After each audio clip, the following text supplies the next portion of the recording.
നമ്മുടെ കുന്നംകുളത്ത് ടൗണിനടുത്ത് പുതിയ ബസ് സ്റ്റാൻഡിനടുത്ത് ഹോൾസെയിൽ മീൻ മാർക്കറ്റിൻ്റെ അവിടുത്തെ പ്രകൃതി സൗന്ദര്യമാണിത്. ഇത് വളരെ മനോഹരമാണ്. പക്ഷേ ഇവിടെ വന്നിരിക്കുമ്പോൾ ഈ ഹോൾസെയിൽ മീൻ മാർക്കറ്റ് നടക്കുന്ന ഒരു സ്ഥലമായതുകൊണ്ട് എന്താ പറയുക, നല്ല സ്മെല്ലൊക്കെ ഉണ്ടാവും. പക്ഷെ ആ സ്മെല്ല് പ്രകൃതിയുടെ കാറ്റ് കൊണ്ടുപോകും. ഇതൊരു 1 വീക്ക് ഓടിയിട്ടാണ്. അപ്പോൾ ഇതിൻ്റെ ഒരു ഇതാണ് ബദാമരങ്ങൾ, പൂമരങ്ങൾ, തെങ്ങ്, അങ്ങനെ മനോഹരമായ ഒരു പ്രകൃതി സൗന്ദര്യം. ഞാനത് ഒന്നും കൂടി ഭംഗിയാക്കാൻ വേണ്ടിയിട്ട് വേറെ തരത്തിലെടുക്കാം എന്നാ. അപ്പോൾ ഇതിൻ്റെ അപ്പുറത്ത് പാടമുണ്ട്, അതിൻ്റെ അപ്പുറത്ത് പുഞ്ചപ്പാടാണ്. ആ പുഞ്ചപ്പാടത്തിന് വളരെയധികം ഭംഗികളാണ്. അപ്പോൾ ഇവിടെ തോടൊക്കെ ഉണ്ട്. ഇവിടെ ഒരു ചേട്ടൻ, ഞാനിവിടെയാണ് മെക്കാനിക്ക് ഈ ഓട്ടോറിക്ഷയുടെ ഉണ്ട്. ഇതിൻ്റെ അടുത്ത് ഒരു ചേട്ടൻ കണ്ട, അതും ഇവിടെ മെക്കാനിക്കാണ് വണ്ടിയുടെ.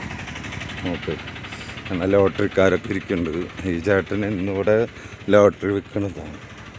ഇവിടെ നിന്ന് അങ്ങോട്ട് നോക്കിക്കഴിഞ്ഞാൽ ഒരു ചെറിയ കൈത്തോടുണ്ട്. മാലിന്യങ്ങളൊക്കെ അടിഞ്ഞുകൂടിയുണ്ട്. അത് ഇവിടെ മീൻ മാർക്കറ്റല്ലേ, പറഞ്ഞിട്ട് കാര്യമില്ല.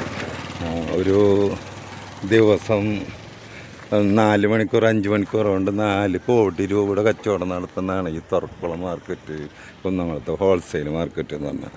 മനസ്സിലായോ? കണ്ടോ, അതൊക്കെ പാടം ഒക്കെ. ഇവിടെ ഒരു ശ്രീരാമസ്വാമി ക്ഷേത്രമുണ്ട്. അത് ഇങ്ങോട്ടാണ് പോവുക. ഇപ്പം ഞാൻ നടന്ന് പോണ വഴിയിൽ ഈ നേരെ ബാക്ക് വശത്തേക്ക് നോക്കിയ കുന്നംകുളം കക്കാട് ശ്രീ മഹാഗണപതി ക്ഷേത്രം, പിന്നെ മജിസ്ട്രേറ്റ് കോടതി, കുന്നംകുളം താലൂക്ക് കുടുംബ കോടതി, പിന്നെ അതുപോലെ ഇപ്പോൾ 2 വില്ലേജുകളുണ്ട്.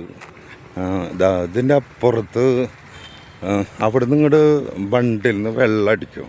അപ്പോൾ ഇവിടേക്ക് വെള്ളം നിറഞ്ഞിട്ട് നിൽക്കുക. അതുപോലെ വേറൊരു, അപ്പോൾ അപ്പുറത്തെന്ന് പറഞ്ഞാൽ വലിയ പാടാണ്, ചെറിയ പാടൊന്നുമല്ല. അവിടെ മുഴുവൻ വെള്ളം കെട്ടി. ആൾക്കാർ ചൂണ്ടലിടാനൊക്കെ വരാറുണ്ട് കേട്ടോ. അവിടെ ഒരു ചേട്ടൻ ചൂണ്ടലിട്ടുണ്ട് മീൻ പിടിക്കാൻ വേണ്ടിയിട്ട്. സാധാരണ തരത്തിൽ, ഇപ്പോഴത്തെ ആധുനിക തരത്തിലല്ല, സാധാരണ തരത്തിൽ തെങ്ങും ഒക്കെ നിൽക്കുന്നുണ്ട്. തെങ്ങിൻ്റെ മുകളിൽ അധികം തേങ്ങയൊന്നും ഇല്ല. പിന്നെ ഇതൊക്കെ നാട്ടുകാർക്ക് ചേട്ടന്മാർക്ക് പറക്കി കൊണ്ടുപോയ ഇട്ടിട്ട് വിറ്റിട്ട് ചിലവർ കള്ളു കുടിക്കും. പിന്നെ പാടത്തുനിന്ന് കിട്ടണ ആരും പറക്കാനൊന്നും വരില്ല. കണ്ട മനോഹരമായൊരു തെങ്ങും തോപ്പും എന്നറിയാം. ഇനിയിപ്പോൾ ഒരു വേറെ സൈഡും കൂടി കാണിച്ചു തരും.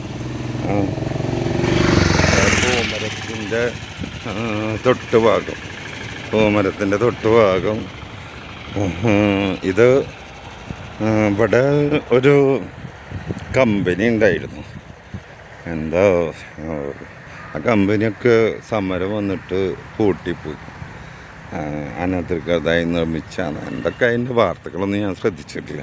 കേരളത്തിലല്ലേ കമ്പനികളൊന്നും അധികം ആളില്ല. കേരളത്തിൽ സമരം തന്നെ, കമ്പനി അതിപ്പോൾ ആരുടെ കാര്യമായാലും അങ്ങനെ തന്നെയാണ്. അതിനെക്കുറിച്ച് രാഷ്ട്രീയം പറയാനല്ല, നമ്മൾ പ്രകൃതി സൗന്ദര്യമാണ് നമ്മളുടെ വിഷയം. എനിക്ക് പ്രകൃതിയോട് ഭയങ്കര ഇഷ്ടമാണ്. അത് എത്രത്തോളം കാണാൻ പറ്റും അത്രത്തോളം എനിക്കിഷ്ടമാണ്. അതുകൊണ്ടാണ് ഞാനിതൊക്കെ എടുക്കണത്. മനസ്സിലായി? ഇങ്ങനെ ഞാൻ ഇപ്പോൾ ഈ പോണ വഴി നേരെ പോയ കക്കാട് ശ്രീ മഹാഗണപതി ക്ഷേത്രത്തിലേക്ക് പോകും. കേരളത്തിൽ തന്നെ ഗണപതിയുടെ ആയിട്ട് മാത്രം പ്രതിഷ്ഠയുള്ള ഒരു അമ്പലമാണ്. വളരെ മോശമായി ഉള്ള ഒരു ചുറ്റുപാടിൽ നിന്ന അമ്പലം ഇപ്പോൾ വലിയൊരു സെറ്റപ്പിലായി. ഇത് ഇന്ത്യയിലത്തെയും നമ്മുടെ പല സംസ്ഥാനത്തെ VIP വരുന്ന ഒരു വലിയ അമ്പലമായി മാറി. അവരെ നാട്ടുകാരുടെ സഹകരണവും കൂടാതെ അവിടുത്തെ ഭക്തജനങ്ങളുടെ സഹകരണം കൊണ്ട് കക്കാട് ശ്രീ മഹാഗണപതി ക്ഷേത്രം ഇന്ന് വൻ പ്രശസ്തിയിലേക്കായി. നിങ്ങളൊക്കെ ഒന്ന് കാണാൻ വരുന്നത് നല്ലതാണ്. കണ്ടു കഴിഞ്ഞാൽ ഞാൻ പറയുന്നതിന് സത്യം ഉണ്ടാവും. 11 മണി വരെയെങ്കിലും ദർശനമുണ്ട്. ശ്രീ മഹാഗണപതി ക്ഷേത്രത്തിൽ ഇത് പുതിയ കുന്നംകുളത്ത് പട്ടാമ്പി റോഡ് കാലിക്കറ്റ് റോഡൊക്കെ ഇല്ലേ അവിടുന്ന് വരുന്ന വണ്ടിയാണത്. അപ്പോൾ എപ്പോഴും ബസ് പോണ വഴിയാണ്, ശ്രദ്ധിച്ച് നോക്കിയില്ലെങ്കിൽ ഭയങ്കര ബുദ്ധിമുട്ടാണ്. അപ്പോൾ പുതിയ ബസ് സ്റ്റാൻഡിലേക്ക് പോണ വണ്ടിയാണ്. എല്ലാ വാഹനങ്ങളും പോവും, പ്രത്യേകിച്ച് ബസ്സാണ് ഇതിൻ്റെ ഇത്. എങ്ങനെയുണ്ട്, നമുക്ക് ഇഷ്ടപ്പെട്ട